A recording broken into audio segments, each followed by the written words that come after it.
I am Keanu Harden. I'm chairman of the Miami City Commission, and we're going to start this press conference relating to the coronavirus state of emergency. We'd like to first start with cueing a video from our mayor. He's going to be displaying his message on the screens that are to my left or to my right.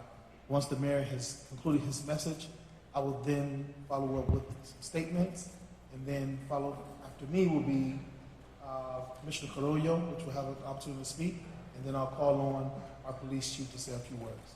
Okay? Thank you very much. Chief. City residents and employees, I have been advised that a member of President Bolsonaro's staff has tested positive for COVID-19 coronavirus. During the president's visit to Miami on Monday and Tuesday, I was in the same room as the president and the infected staff member. Although I do not believe I had personal contact with the infected person and am not displaying any symptoms, after speaking with healthcare professionals, I have decided to follow Department of Health protocol and self-quarantine out of an abundance of caution. I feel healthy, strong, and more than capable of doing my job as mayor. As such, I will continue to lead our government remotely to ensure that our operations run smoothly and efficiently. Fortunately, we have been actively planning for this scenario to ensure the continuity of operations for employees citywide. The safety and well-being of our residents and staff continues to be my sole focus. Thank you.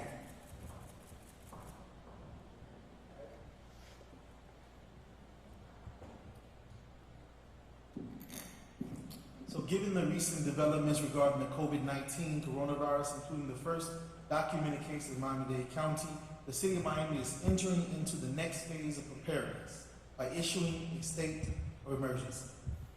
The state of emergency affords us with particular tools that allows us to protect our residents. It loosens procurement rules to allow easier purchasing throughout the city. It limits public assembly, preventing price gouging under Florida state of emergency. The state attorney's office has launched a price gouging hotline to investigate reports of crimes. To complement these measures, we're also taking direct steps within the city. We're activating our EOC to a level 2, which is essential personnel and functions. It's giving department directors the leverage to evaluate essential functions, but to still maintain government continuity by allowing city staff to work from home if absolutely necessary. It's also not granting any special event permits and canceling all special events scheduled within the city. We are focusing on our most vulnerable, especially our elderly and homeless populations. We're working with the Department of Human Services to get hygiene messaging to all of our homeless and installing multiple hand washing stations in strategic locations where homeless people are known to gather.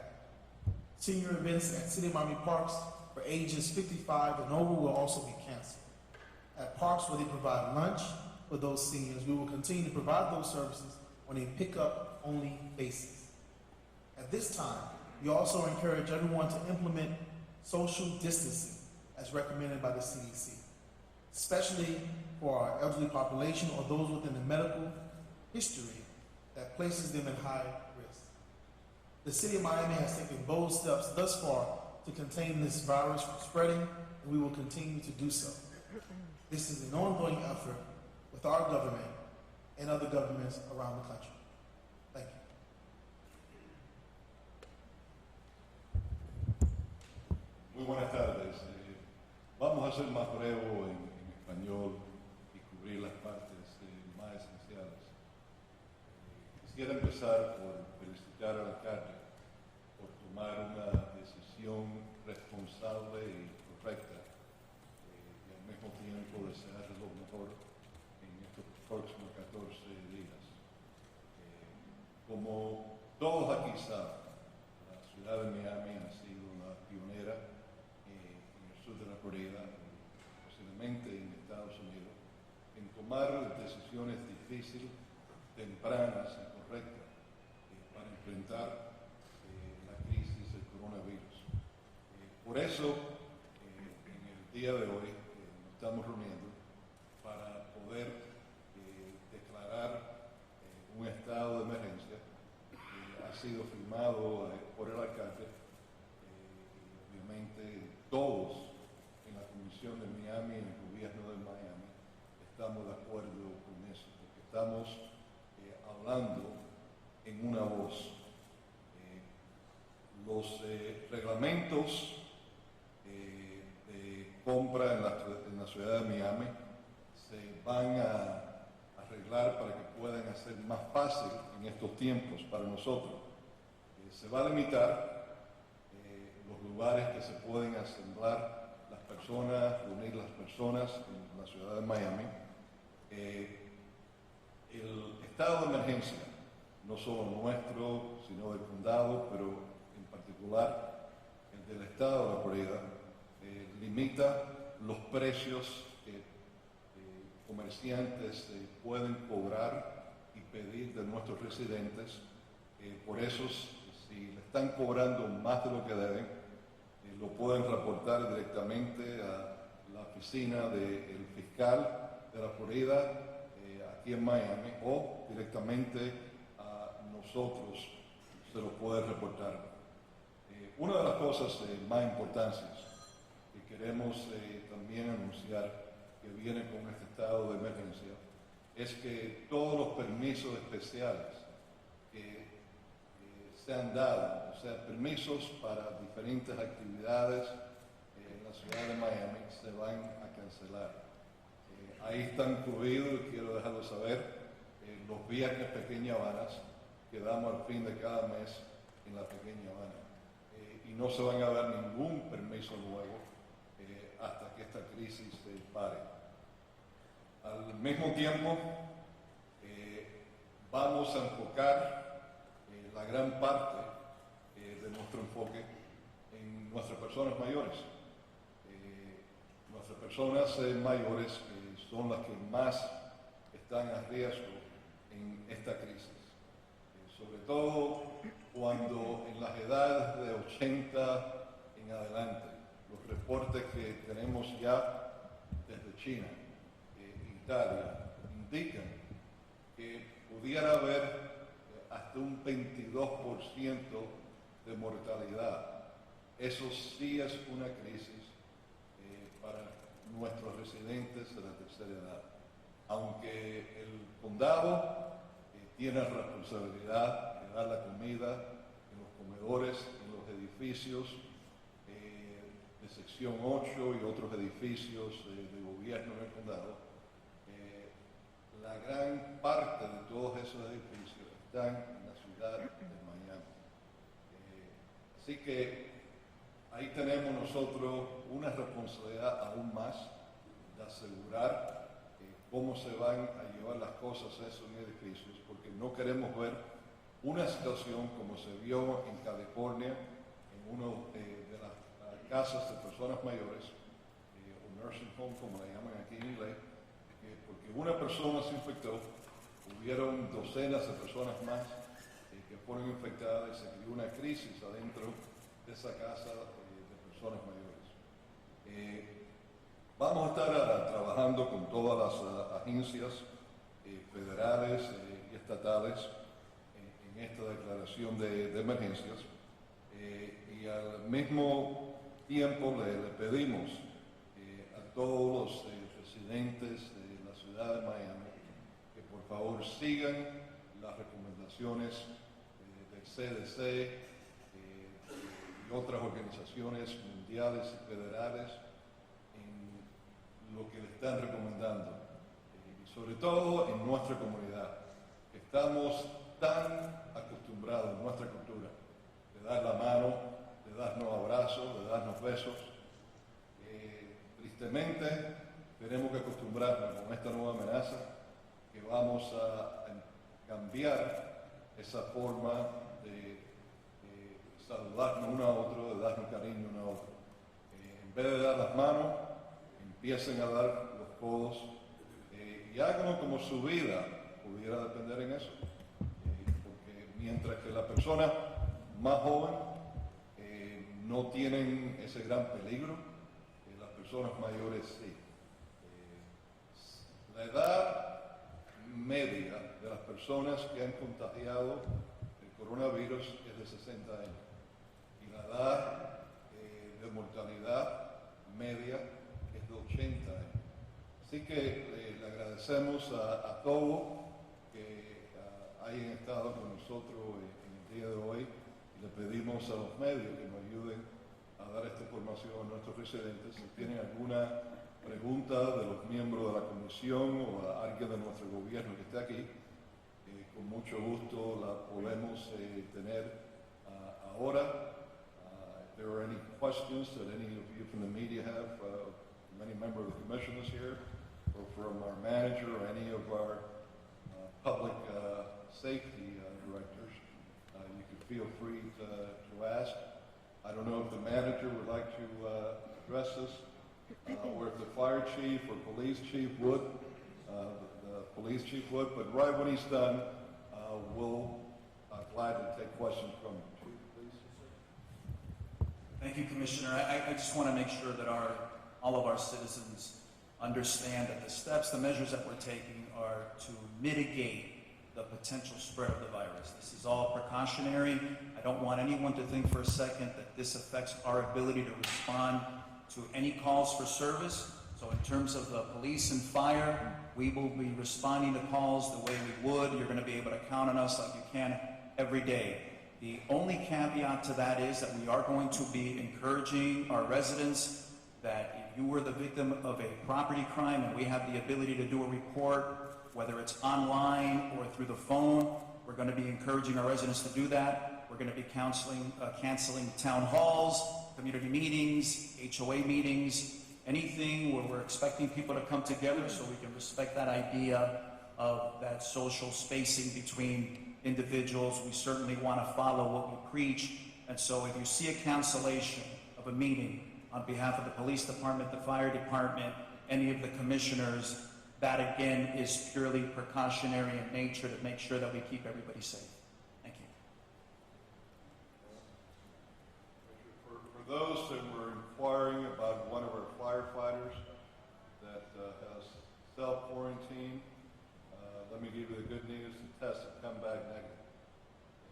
Para lo que han preguntado de uno de nuestros miembros del departamento de bomberos que tomó uno de los exámenes para ver si estaba contagiado o no, la buena noticia es que los exámenes han regresado negativos.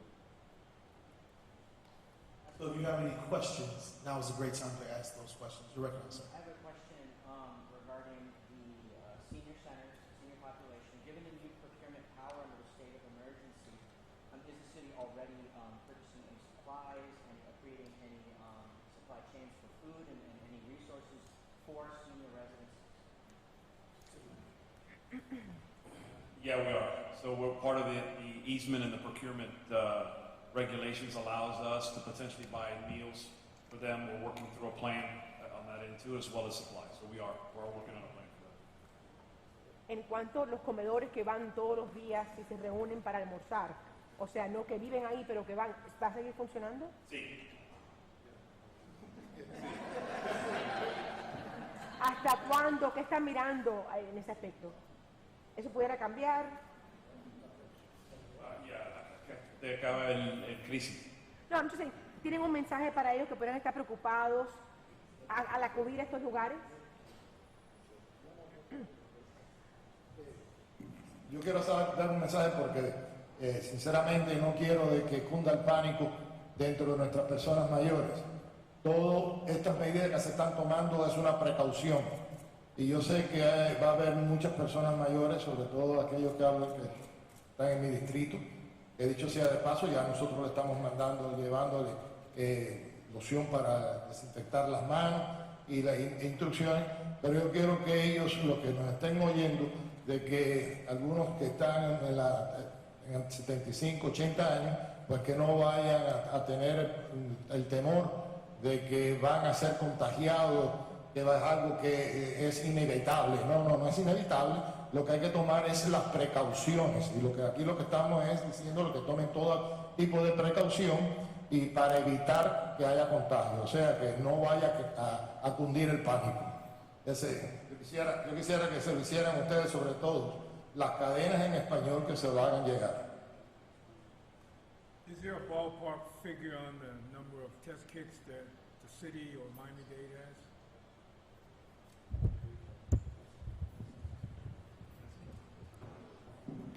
sorry, can you repeat that question? Is there like a ballpark figure on the number of test kits that the city of Miami or Miami-Dade has purchased or acquired?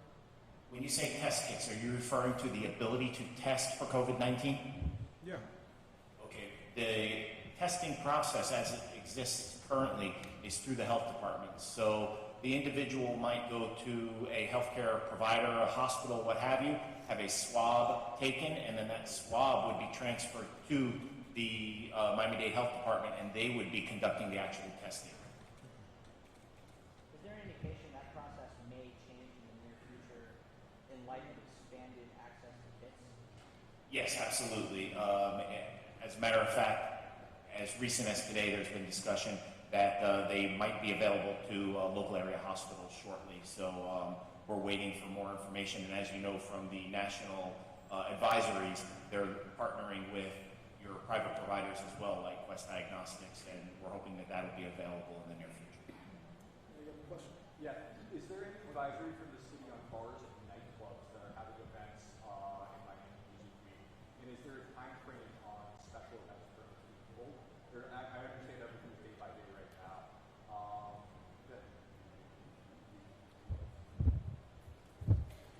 So all special events, any permit that we have granted right now that's been suspended, canceled, we will not be approving. We will not be approving any special events until we're all comfortable that there is no longer a crisis. That will be fluid, obviously, as soon as we're very mindful that this has an economic impact. We're just more mindful that it can have a much greater impact if we don't take these precautions. Chief, if I may, look, this is a very fine line that the city has to walk here. We took the lead, as I said before, in trying to get ahead of the curve, which is what every city, not just in America, but the world needs to do, because the best way to stop it is if you're ahead of it. And this is what the city of Miami did by its actions in the last few weeks, and this is what we're trying to do now. But as you can see, it's coming down towards us from Broward, and we've got one in Bell Harbor, so you got to keep putting your fire lines, trying to stop it as much as you can. The bars that you mentioned, these are private businesses that at the end of the day will depend on what the governor wants to do statewide. But I will say this, all the people that will go to these bars where people are congested, they're young people. They're still at risk, but they're young people that they don't have the risk that the elderly have. And there is a difference in that. We're aware that we're going to take a financial hit. Worldwide, there's going to be a financial hit. Even if we would not have done anything, just the fact that the State Department is warning Americans from going to cruise ships, Miami being the capital of cruise ships, is going to stop hundreds of thousands, if not millions, from coming down here. I'm already seeing the effects on the tour buses on Calle Ocho. Secondary, even if we had not done anything, you were going to see that effect from Americans now wanting to travel within our own country, and less people coming. But even more so, now that the president has taken some very strong steps, for instance, with most of Europe, with the exception of England, Great Britain. So we're all going to take a hit. We're trying to limit as much as we can on just how great of a hit all of our businesses are going to take. But depending on what happens here, bars and nightclubs might have to take a different approach in the future, but not now. One more question. Comisionado en español, una pregunta. Hay muchas preguntas en social media con respecto al estado de emergencia. ¿Qué es lo que significa? Sobre todo cuando ya en el condado se había declarado la emergencia. Sabemos que son dos jurisdicciones diferentes, pero para que le explique a la gente en español, ¿qué implica eso? Lo primero que le podemos decir que significa es la cancelación de todos los permisos que hemos dado para eventos públicos. Secundario, que no se van a dar permisos para ningún evento.